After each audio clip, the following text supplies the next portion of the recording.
Hi everyone, David here. If you're listening to this on drop day, which is Thursday, September 23, 2021, you probably already know that this is episode 2 of my new podcast, Diversity and Inclusion, Revolution or Reform. It's a new project that I started this month with my friend Connie Nichu of the And Now Collective.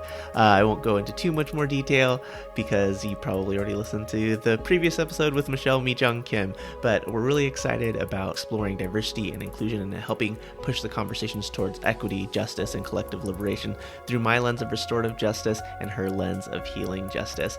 This conversation is with Kalaya'an Mendoza of the Nonviolent Peaceforce, and he's going to be sharing with us their perspectives on creating safety in community and within organizations. Again, future episodes of Diversity and Inclusion, Revolution, or Reform will be posted exclusively on that podcast feed, so make sure that you follow and subscribe. Link to do that is in the show notes. We'll be back to our normal podcast schedule in October because next week is a very special episode. It's our anniversary. Elise and I will be reflecting on the podcast journey, answering your questions and responding to your reflections. So if you have any of those and you're listening to this recording before probably Saturday, September 26th, you can drop us a line at amplifyrj@gmail.com or send us a voice memo to that same address.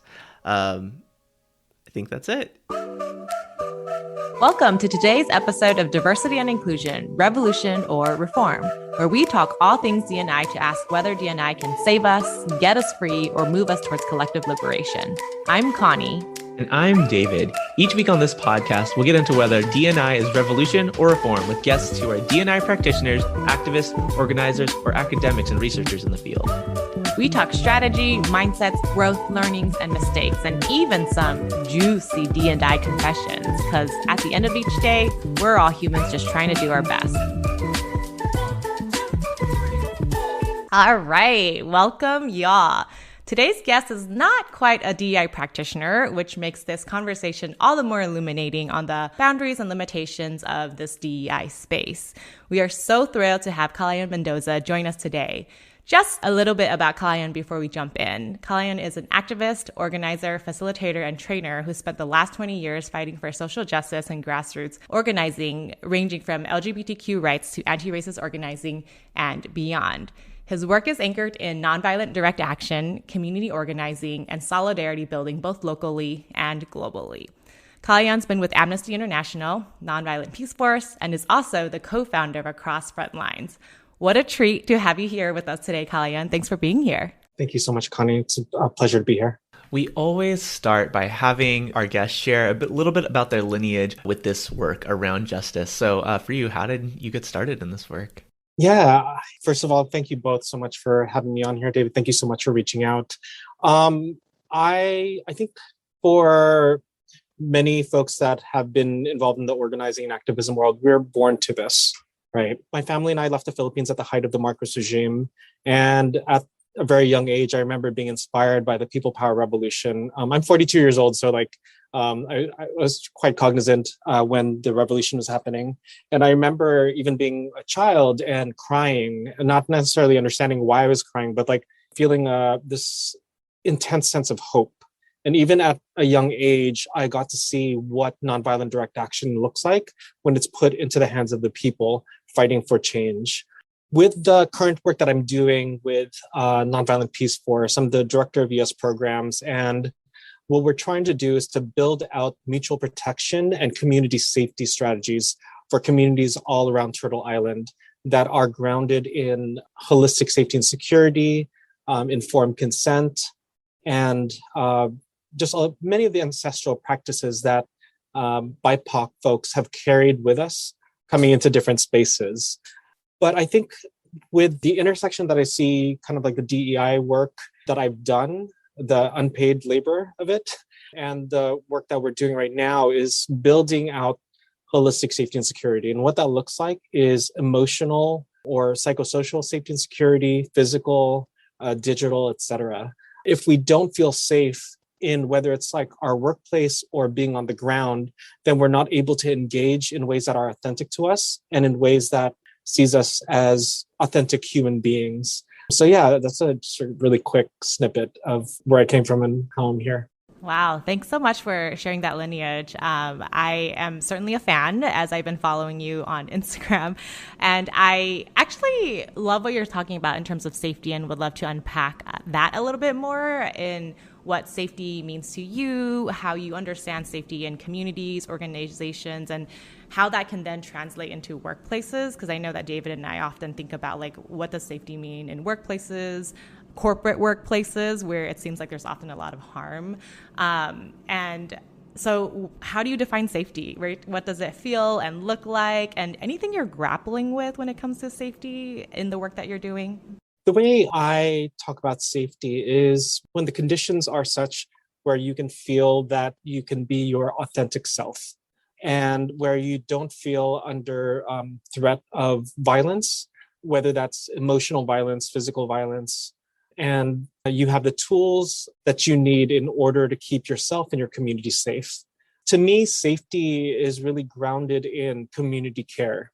It is not just about individual safety because so I'm kind of like a down low prepper. And one thing that I have been telling folks since the beginning of the pandemic is if we are going to apocalyptic times, which we are, we cannot leave the safety of ourselves or our communities to a white settler colonial state. What this means is that our communities have always known how to protect one another and how to build safety. And that's really through relationship building. That's a very first step. It's like when you know your neighbors, when you know the folks around you, there's less likelihood that you will feel unsafe, whether that's in your community or whether that's in your workplace, however you define that.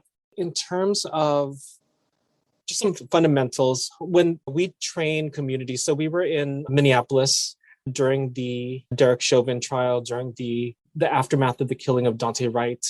And we trained community members, about 200 community members in the Twin Cities on community safety.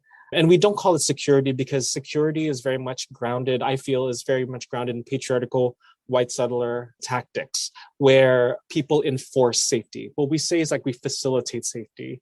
We don't police people, we don't enforce it. Our approach is really about building informed consent and right relationship with one another.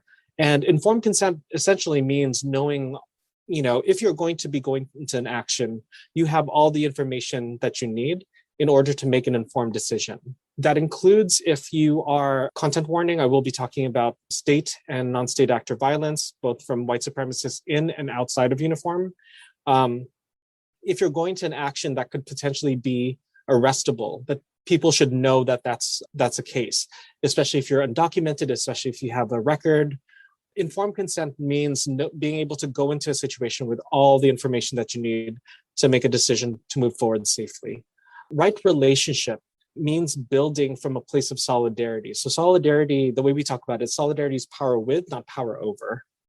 And it means like, I will work alongside you and I will follow the leadership of the most marginalized and center, uplift, and amplify. So what that can look like is making sure that you participate in actions where you have an offering, where you can actually show up. When I was in Standing Rock back in 2016, one thing that I made sure to drill into our team is that we don't show up in an indigenous space without an offering, whether that is we're willing to wash the dishes, we're willing to cut wood. You don't just show up. So safety is about informed consent. It's about building right relationship. And it's also about understanding what does safety mean for the folks in that space.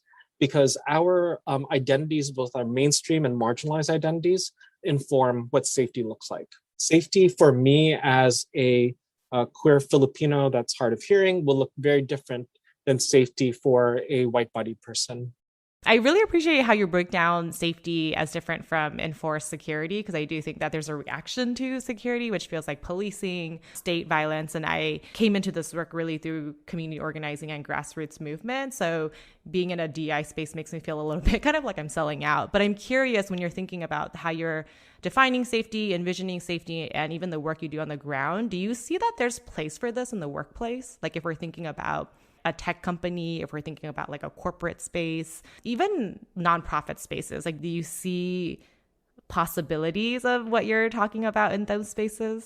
Yeah, first of all, I want to thank both of y'all for doing the work that I can't do, nor do I want to do in corporate spaces, because like that's really who needs to be educated, informed, and ushered and facilitated through that process. In terms of possibility, there's always possibility. I remember being at the Women of Color conference at UC Santa Barbara in 2004 or five, where Insight was talking about the folks were on stage and they were like, one day we're going to be talking about white supremacy and we're going to hear about it on CNN, not just, in terms of the Klan, but as a system. There was a pause and then everyone just started laughing because we're like, that's never going to happen. Like we were even at that stage, there was hope, but we kind of like knew that in terms of possibility, it was like a slim chance of that. But now we are having very, nationwide discourses on white supremacy, on cis heteropatriarchy, and all of these different systems of oppression. So I feel like, especially with kind of the next generations, are really bringing in a deep analysis, but also their lived experience, and they're going to be bringing that into the workplace. So the onus is on folks, whether it's in the for-profit or nonprofit world, to get with the program. Like, it's no longer acceptable to be replicating oppressive models in the workplace, because I think, especially in the last year, people have had to evaluate what they are willing and what they are not willing to put up with, right? One thing I keep on talking about is like the old world and the old paradigms are dead or they're dying. And white supremacy is on its last legs, patriarchy is on its last legs, and these are systems that are crumbling. And I remember Grace Lee Boggs and Professor Angela Davis at UC Berkeley in 2015 talking about visionary organizing, moving from protest organizing to visionary organizing, which is essentially, what is a world that we're fighting for and what's the world that we want to build? And I've seen that thread in this new crop of organizers, of folks that are coming into the professional world, who are just not willing to compromise on their principles and on their identities. And it's really beautiful. And the more that people feel empowered to be able to advocate for themselves and for their communities, like I said, the corporate and nonprofit world need to get with the program, or they're just going to be irrelevant. Well, yeah, you're working in the nonprofit world, right? Nonviolent Peaceforce is a nonprofit organization. What does that look like for y'all? Yeah, for us, really looks like holding space for one another, especially in the mutual protection work that we're doing.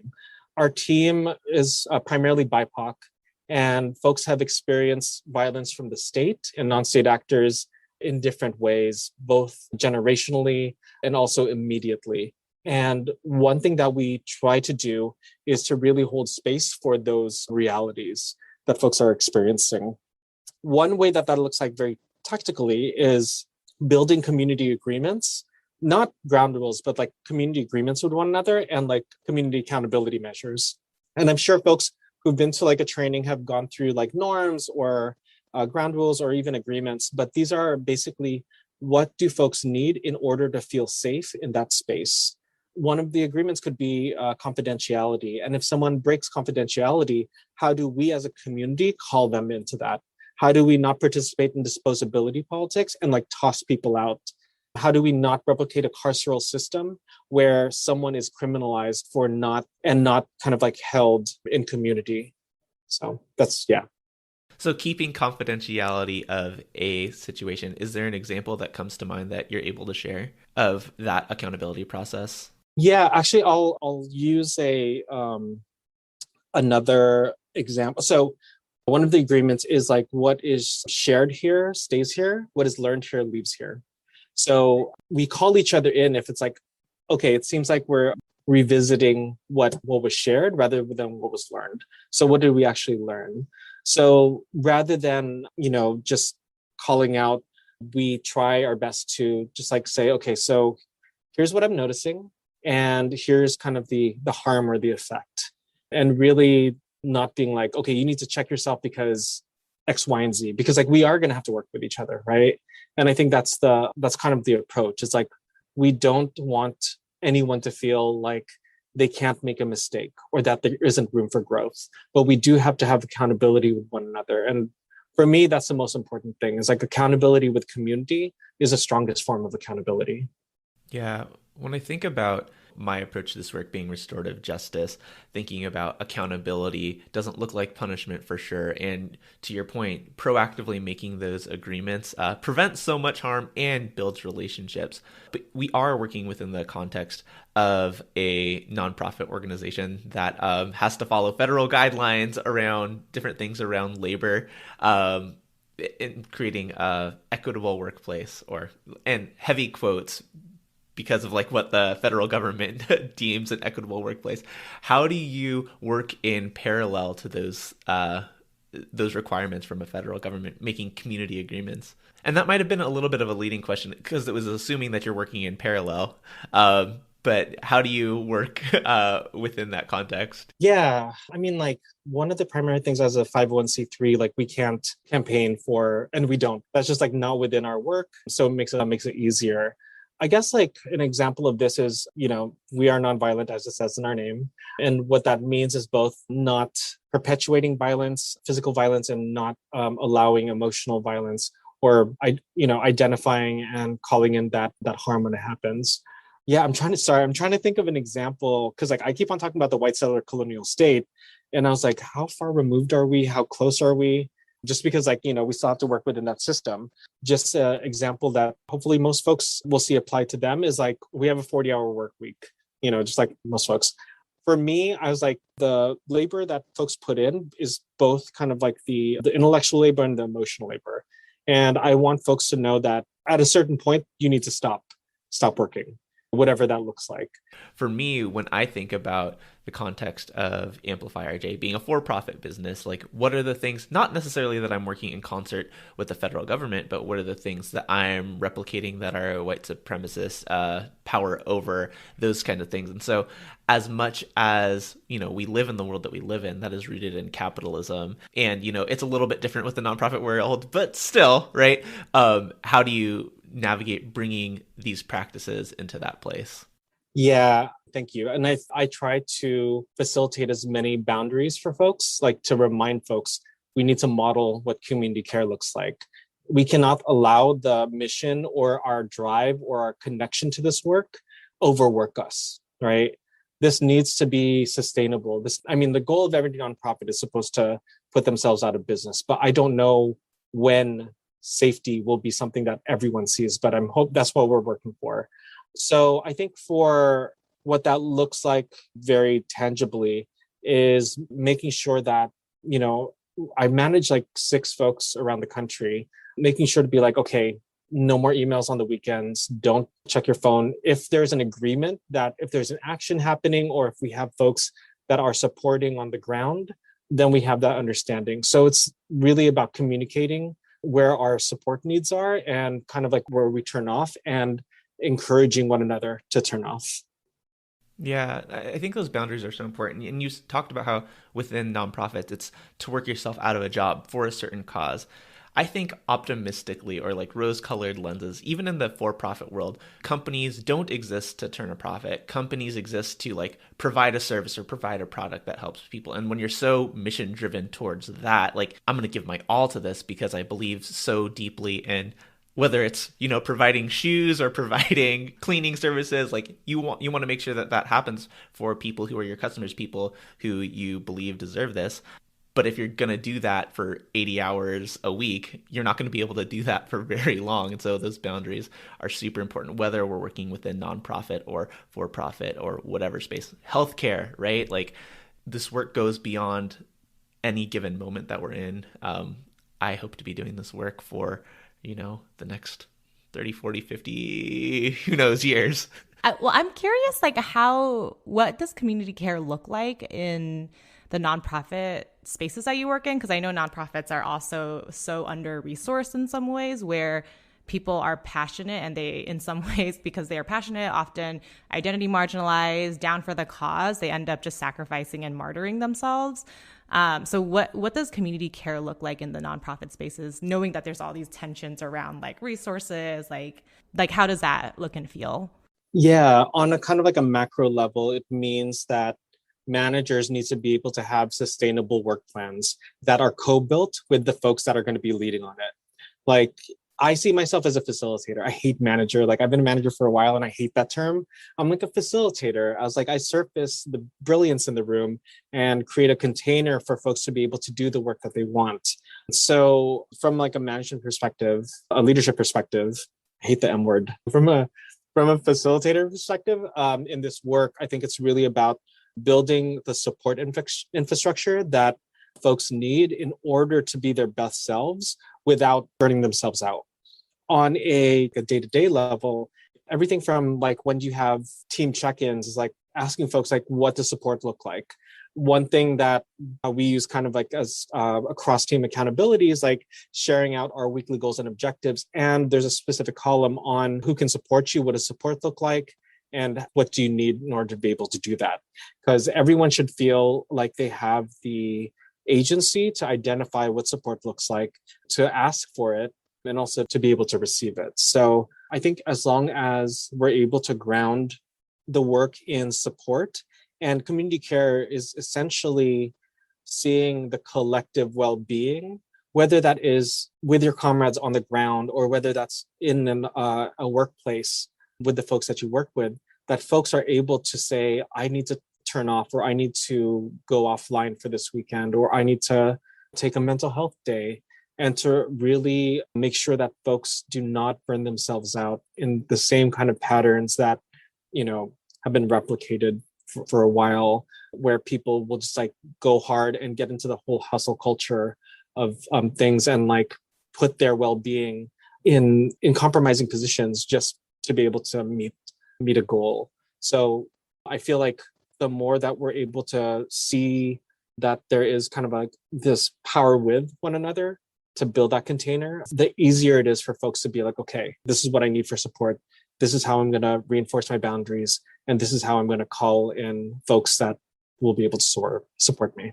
I really appreciate that, because I think part of what I'm hearing that is a first doable step for a lot of organizations and places is naming the need for help or the need for support, right? Making that more explicit instead of assuming or hiding behind that, like, I need to pretend I can do it all, which a lot of organizations try to do. So I actually really appreciate that, the explicitness of naming what we need.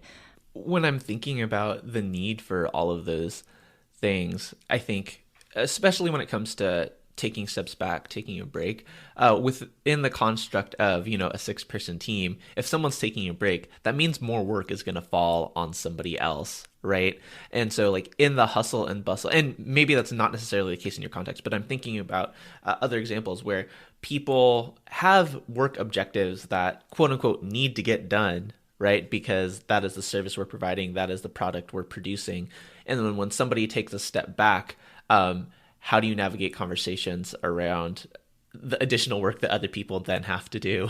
Well, one thing I've learned is that if folks are managing a team and if one person leaves even for a day and the rest of the team is stressed out, you're not managing the team well. And like people are already over capacity when that happens. So what I try to do, I'm not trying to say like I have like all the answers, but what I try to do is to really, when I do my check-ins with folks, I like to use Adrienne Marie Brown, use like the ancient mariner example in her book, Emergent Strategy. But like I like to use that metaphor where we all know what our constellation is that we're following.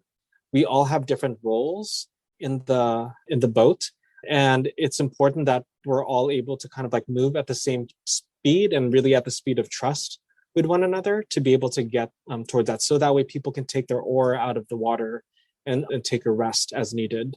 What that looks like on the day-to-day is that making sure that you have enough staff to be able to do the work. I've been working on nonprofits for like a very long time now.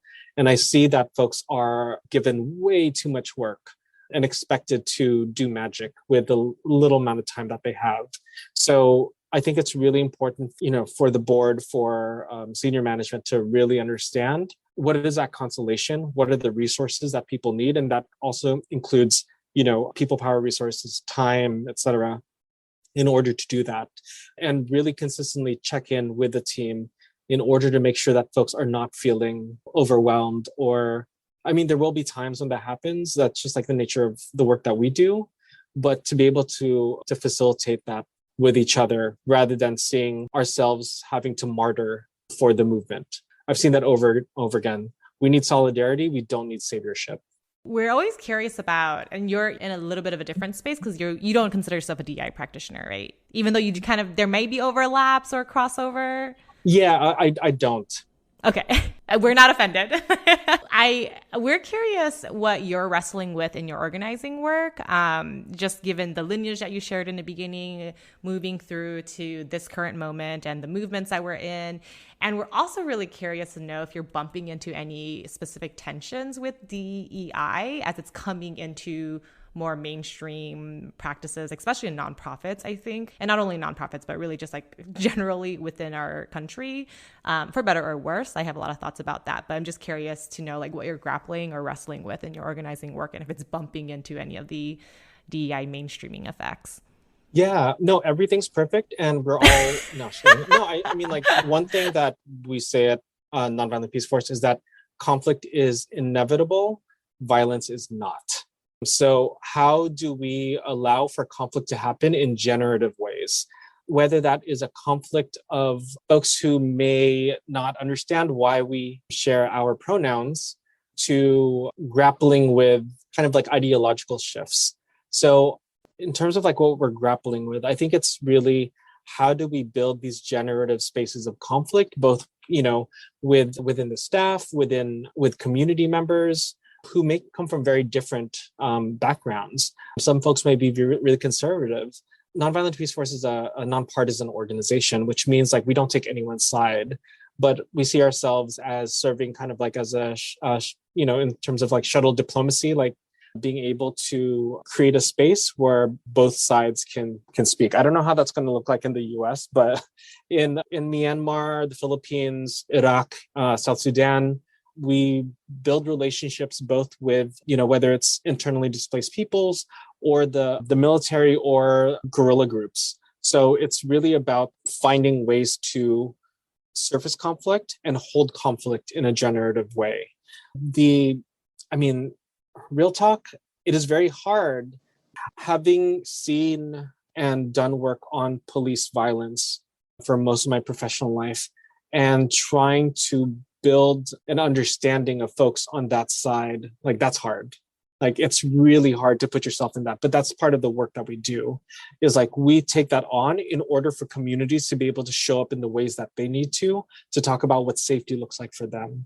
So I think what we're grappling with right now is after the murder of George Floyd, what we've seen, and I mean like really like since Trayvon Martin, this country has unmasked the brutality, the casual brutality of the state, and all of those who have both participated, been complicit, and benefited from it.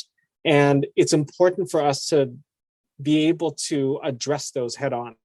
But there are those in power that want to be like, I'm colorblind, I don't see oppression, all lives matter.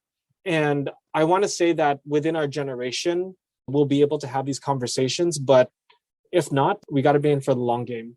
You're right. The justice is not a one-time event. If there's anything I've learned from native water protectors at Standing Rock is like, we really need to be thinking 7 generations ahead in terms of our strategy. And I'm hoping that that's kind of like how folks look at this is like, this is not going to be solved in a day, but we need to be invested. And that's why it's important for us to feel that this work is sustainable in the long term.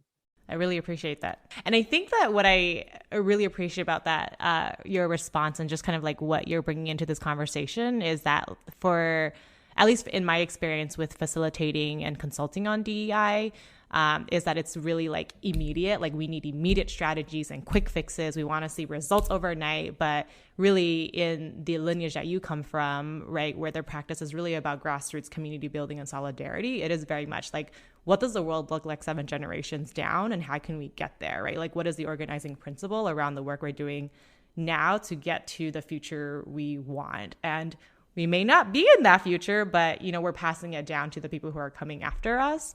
And I think that that's something DEI struggles with, because there's impatience in a lot of like, we need strategy, like we don't want to talk about feelings and communities and right relationships. So I really just love that you brought that into this conversation.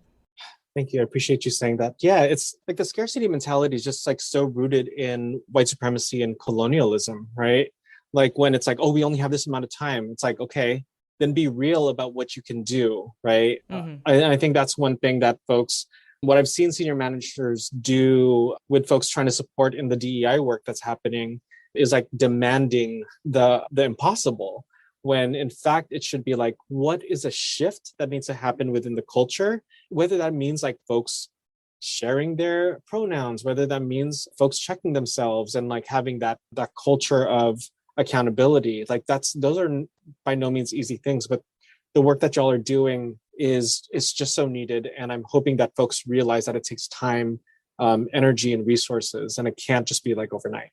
Most of the people who listen to this podcast are folks who work in the DEI world, whether it's in nonprofits, corporate spaces. They might call it something else, whether it's anti-racist, anti-bias, something around those. What is something that you want folks in this world to know? Something that you don't think is being said? For a former human rights organization I worked for, I was leading on a lot of the anti-oppression work. We called it anti-oppression work very specifically, and then they wanted to call it D&I work.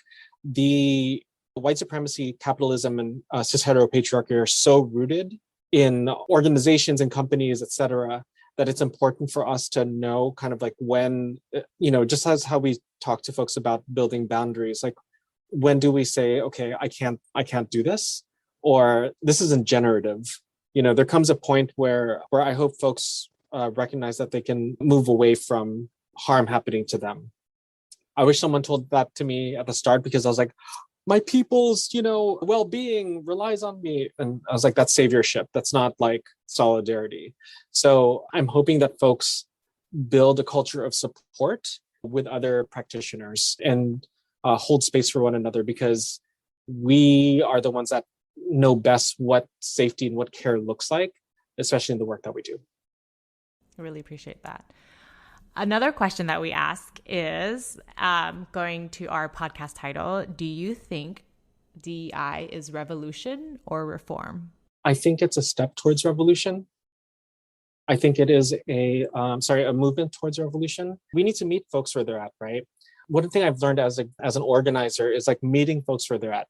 That means not coming straight on and having folks feel like they're not able to grow. So I feel like DEI work is a movement towards that, towards revolution, towards change, because like we need to be able to support folks through their own education, their self-education, but also kind of like the culture change that needs to happen at an organization. It's necessary work that goes wholly unthanked. So yeah, I hope folks know that this is one of the many strategies that we need in order to fight for a better world. You make me feel a little bit better about what I do. So one of our other kind of closing things, actually, I don't know if it's closing, but one of the other segments that we do on our podcast is what's called D&I Confessions. And, this is a space where you can go as deep as you want or as light as you want. It could be a mistake you've made. It could be something that you look back on, you're like, wow, that's funny. Like, I can't believe I used to do that. What a lesson learned. It could be something that you're ashamed of. And our guests really take it in any direction. And for you, if DEI confessions don't quite fit your space that you move through, maybe like an organizing confession or organizer or facilitator confession. David, do you have one just to give some time for a client to think? Yeah. So something that is present for me right now is, we have to go into this work with a lot of intention. And I think because I've done this facilitation work for so long, I don't always go in with as much. The mindset is there, but the preparation isn't always there. And that bit me in the butt very recently, where I was not as prepared as I needed to be to facilitate a a space for folks. And I think that's just always a reminder to like not take shortcuts in the work, making sure that you're going in, yes, with intention, going in being centered and grounded, but also being prepared, knowing the things that you need to know about the people in previous conversations in order to not just like spit out a message that like, oh, this worked before, this will work in this situation. You never know. So that's something that is recently present for me. Yeah, thank you. I mean, like I feel like all the moments of like growth or shame or whatever that I've experienced in doing this work has been applying a training or a scenario to another group where they're like, what are you talking about? And there have been many times, I'm just going to be real about this, where I'm like, okay, so this worked for this group that was doing work around death penalty abolition. It's going to work for this group that's doing gun violence. These are very different groups, right? These are very different issues, and not actually doing the homework of like understanding that there's going to be a prevalence of like, or mainstream identity in one group that I need to account for has created tension where I'm like, wait, why aren't you getting it? You know, and coming at it from a place of using overly academic jargon and not really breaking it down into its essential, you know, like this is what I'm trying to get across, rather than kind of like hiding behind academic terms. So yeah. That's super juicy. I really feel it because I see it show up in my work. And the one that I'm thinking about for me, and it's actually part of the conversation around safety, which is why I was like so excited to ask you the question around safety, is in my work, we always begin with community norms and guidelines to create like a safe space or a safe container, a brave space. And I've started to get to this place where it sometimes feels like lip service because I question whether or not safety can be guaranteed in a lot of these spaces that we're working in, where there is already so much systemic harm that is out of my control as a facilitator or consultant, and even the people who are attending the session, right? Because they're usually in need of healing, and that's why we're there.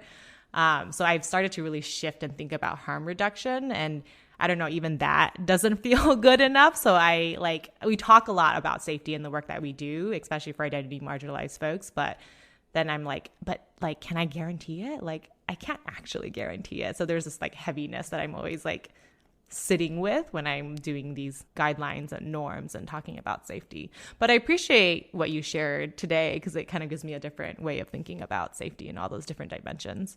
Yeah, for sure. And then finally, as we really draw to a close this time, how can people support you and your work in the ways that you want to be supported?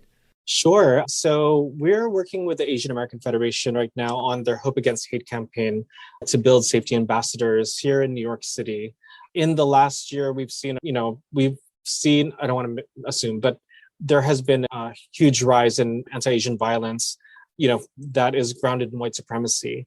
And one way that folks can support is by coming to one of our trainings. We have like virtual trainings. For more information, for folks to email me or DM me, you can DM me on Instagram or Twitter at KALAMENDOZA at Kala Mendoza, or send me an email at kmendoza@nonviolentpeaceforce.org. Beautiful. Thank you so much. One of the things that is not always going to happen on this podcast, but just because we happened to see it on Instagram yesterday, is you were able to blurb and review our friend and other podcast guest, Michelle Mi-jung Kim's book. Anything that you want to shout out about Michelle and her work, specifically with the book? Oh my gosh, everyone should get it. First of all, The Wake Up is available on multiple independent bookstore websites.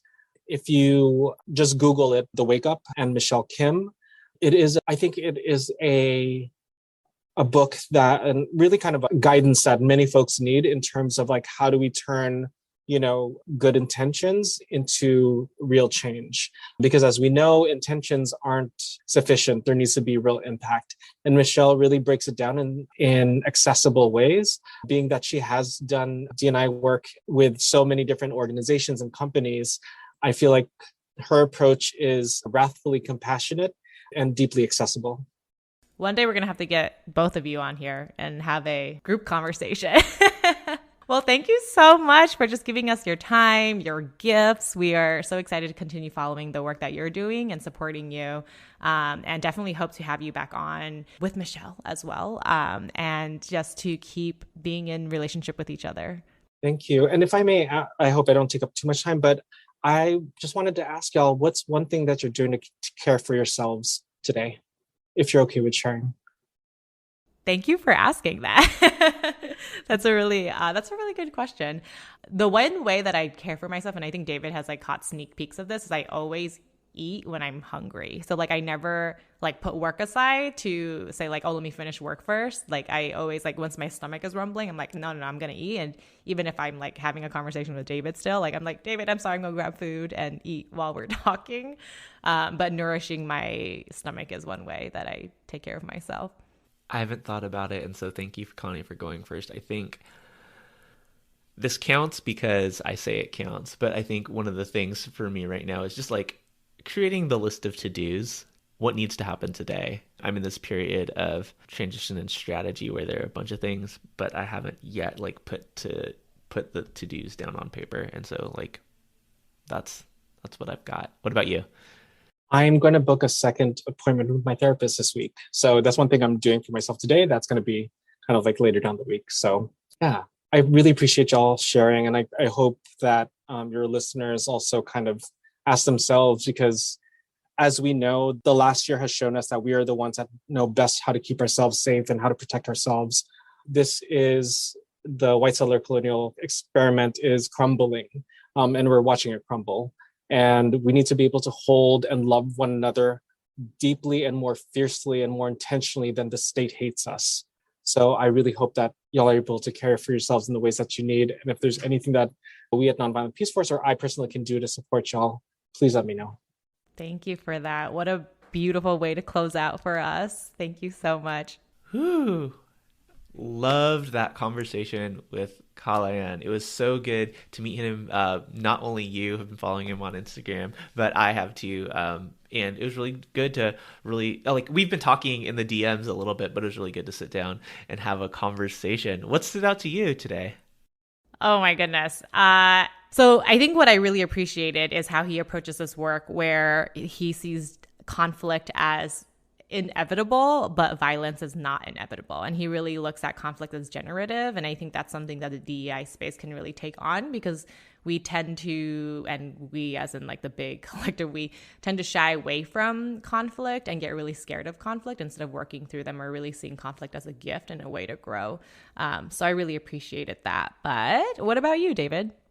What I anticipated coming into this conversation was a lot more about the grassroots and how that works. And like, for some reason, it didn't click for me until we were talking about, Kalaya'an talks a lot about this work and organizes in this work in the streets, in community, but also does this as in the role of a manager within the context of the nonprofit. And so hearing the strategies about checking in with folks, creating collaborative work plans, and then offering support, making sure that people know where to go when they need to get support, was so crucial. As a team of two here on this podcast, I'm thinking about like, what are the things that we can do for each other? With Nikita, shout out to our wonderful editor, producer. But even like with myself, like, what are the things that I can do? And so like, as I was thinking about like my self-care things, like I have all of these things that I want to accomplish to further amplify restorative justice work.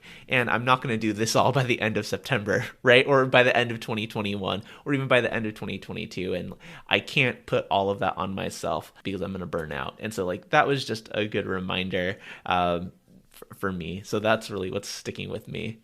So that really stood out with me because I think the community care and like checking in is something that is really doable and practical. And I think what I really appreciated about Kalaya'an in the conversation is that despite the work that he does, where it can get really heavy, he is so hopeful. Like he carries a particular kind of hope about the future and how the current systems are disintegrating, and we're watching it disintegrate in real time.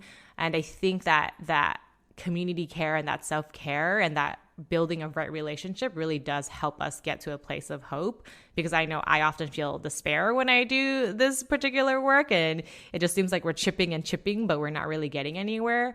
So in a lot of ways, what he was talking about is I can see that showing up in the work of healing justice, and even in the work that you do, David, around restorative justice, because it is so much about the collective healing and the collective repair and the collective wholeness, and thinking about not just like myself, but also like who are all the people we are in relationships with, and how are we all taking care of each other in this world that we are currently in, but hoping for a different kind of world in the future. Yeah, and I don't want to discount the immense amount of work that there is and the immense amount of vulnerability it takes to even open up those conversations in your places of work or with the people that you're in community with. And so, Kalaya'an shared with us a challenge to think about the ways that we are going to take care of ourselves this week. I hope you've started to do that. I want to push one step farther and think about what are the ways that you're going to open up conversations about community care with the people that you work with, the people who you're in relationship with in community, even within your family and friends. And so with that,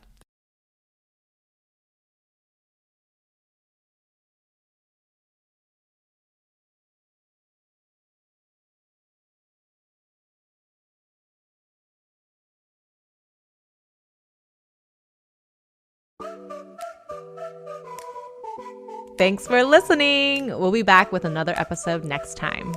We'd also love to hear from you. Is D&I revolution or reform? Send us your thoughts and juicy DEI confessions as a voice memo or text to revolutionorreform@gmail.com. make sure you're subscribed on whatever platform you're listening on right now so you don't miss an episode. And while you're at it, leave us a rating or review and share this with a friend, old school, or with Karen at work. Later, y'all. Bye.